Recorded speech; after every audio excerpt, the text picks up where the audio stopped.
Mais um exemplo aí. Uma cidade X é atingida por uma moléstia epidêmica. Então, uma cidade está sendo atingida por uma epidemia. Os setores de saúde, eles calculam que o número de pessoas atingidas por essa epidemia, depois de um determinado tempo T, que é medido em dias, é dado por essa fórmula. Então, essa fórmula aqui, ela determina o número de pessoas infectadas até aquele dia, né?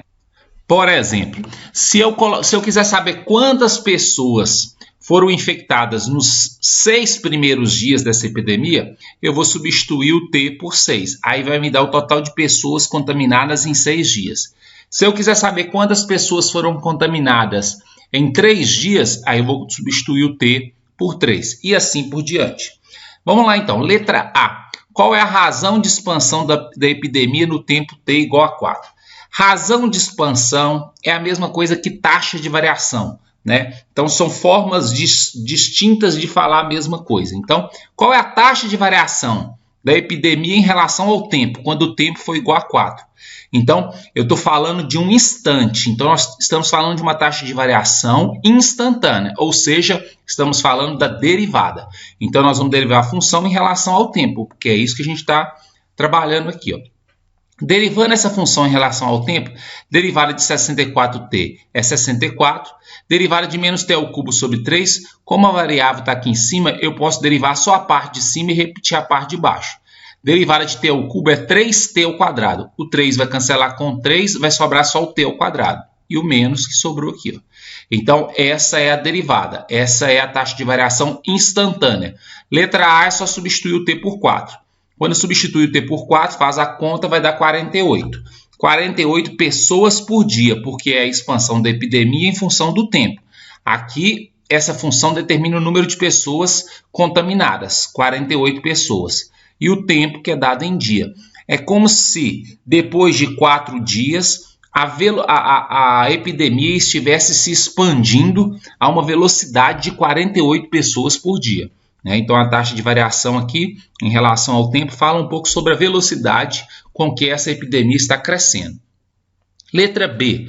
Qual é a razão de expansão ou qual é a taxa de variação da epidemia no tempo T igual a 8? De novo, estamos trabalhando com a taxa de variação no instante, então é a derivada. Como a gente já fez a derivada na letra B, na letra A, é só substituir o T por 8 aqui, ó. Então, eu vou usar a mesma derivada.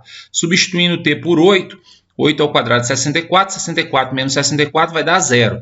0 pessoas por dia. O que quer dizer esse 0? Quer dizer que a epidemia foi controlada. No 8º dia, a velocidade com que as pessoas estão sendo contaminadas é de 0 pessoas por dia, ou seja, não tem mais contágio.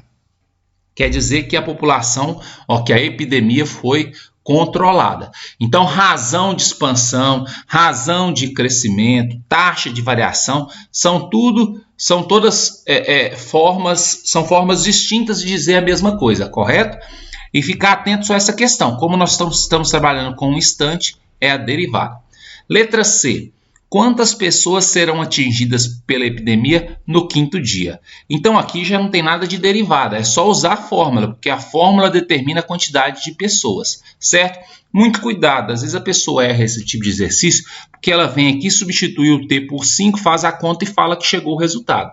Observa que se você colocar 5 no lugar do T, o que você está calculando é o número de pessoas contaminadas nos 5 primeiros dias. E não é isso que está pedindo. Aqui está querendo saber o número de pessoas atingidas ou contaminadas só no 5º dia. Então vamos lá, olha só o que a gente vai fazer. Quando você calcular o F de 5, F5, ou seja, substituir o T aqui por 5, como eu disse, você vai calcular as pessoas que foram contaminadas do início até o 5º dia. Se você colocar o 4 no lugar do T e fizer a conta, você vai calcular as pessoas que foram contaminadas do início até o 4º dia. Como eu quero saber as pessoas que foram contaminadas só no 5º dia, então eu vou fazer F5 menos F4, que vai ser justamente esse pedaço aqui, que é referente ao 5º dia. Então, na letra C, eu vou fazer F5 menos F4, certo? Fazendo essa conta, né? Então, F5 é copiar essa fórmula trocando o T por 5, menos, está aqui o menos. F4 é copiar essa fórmula trocando o T por 4, está aqui. Faz essa conta, vai dar aproximadamente 43 pessoas que vão ser contaminadas no quinto dia aí.